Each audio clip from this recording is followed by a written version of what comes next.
You've felt it, right? That classic tug of war between your head and your heart. What seems like the logical path versus what just feels right. For literally centuries, we've been debating which one is really sitting in the driver's seat of our lives. So let's just ask it straight up. When it comes right down to it, for the choices you make every single day, from what you buy to who you trust, who's really calling the shots? Is it your rational, thinking brain, or is it that instinctive, emotional core? The story we usually tell ourselves looks something like this. Logic, that's our cool, calculated superpower. And emotion? Well, that's the wild, unpredictable force we're always trying to tame. We like to think of ourselves as these thinking machines that just get disrupted by feelings every now and then. But what if that entire story is completely backwards? To find the real answer, we have to look past the old myths and go straight to the source, the actual physical wiring of our brains. And how information travels through your mind, that's our first major clue. Okay, so here's the key. It's all about the direction of the information flow. See, it doesn't start with logic. It travels from the inside out. First, it hits that ancient reptilian part of the brain that's all about pure survival. Then it passes through the limbic system, that's your emotional core. And only then, last in line, does it finally reach the neocortex, your center for rational thought.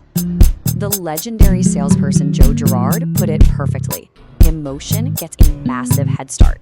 By the time your logical brain is just starting to process a situation, your emotional brain has already reacted. It's already formed an opinion, and it's already preparing you to act. And that internal wiring, it's not just some small detail. It has a staggering impact on our behavior. It leads to some pretty incredible numbers behind every single choice you make. And honestly, the results might just shock you. Just take a second and think about it. If you had to put a number on it, what percentage of your decisions, from the tiny ones to the huge, life-changing ones, would you say are primarily driven by your emotional brain? The answer, according to a mountain of research from neuroscientists and Nobel laureates like Daniel Kahneman, is a staggering 90 to 95%. And get this isn't a flaw in our design, it's an evolutionary feature. These super fast emotional judgments are what kept our ancestors alive long before complex logic had time to weigh the pros and cons of, say, a tiger lurking in the bushes. That tiny 5% sliver, that's where our conscious, logical mind gets to play. The other 95%, that belongs to the emotional brain. And this isn't just an average, it applies to everyone. Yep, even those of us who really pride ourselves on being purely logical thinkers. Okay, so this emotional dominance completely changes how we should think about making decisions, especially when we're trying to figure out the cost of something. It turns out the price is rarely just about the number on the tag. And you see this everywhere if you look. For habit expert James Clear, the cost of a habit is the effort it takes and whether it clashes with who you want to be. For a master salesman like Joe Girard, the cost is a missing emotional connection with the customer. And for therapists like Esther Perel and Sadia Khan, the cost of a relationship is the potential for emotional pain. See the pattern? In every single case, cost is an emotional calculation first. But wait a minute, is it always a one-way street? Is it possible for our thoughts to actually create our feelings? This brings us to a really fascinating twist in this whole debate. So there's this idea called appraisal theory.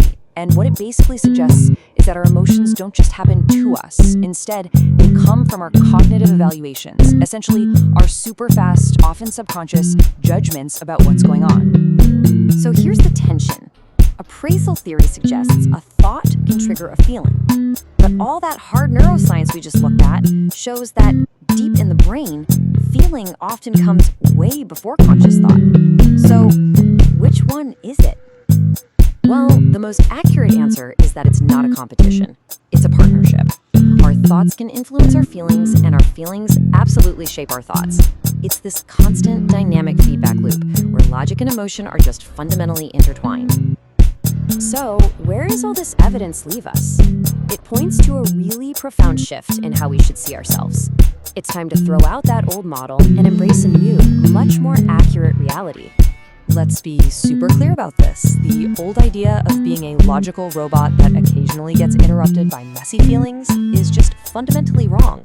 That is not how we are built. When you put all this research together, it leads to a really powerful conclusion. We are feeling machines that think. Our emotional core is the engine that drives us, and our logic, that's the steering wheel that helps guide the journey. Emotion gives us the why, and logic helps figure out the how. And that leaves us with one final, powerful question. If emotion is the driver and logic is the guide, then the goal isn't to suppress one for the other. It's to learn how to listen to both. So how will you use this understanding in your own life?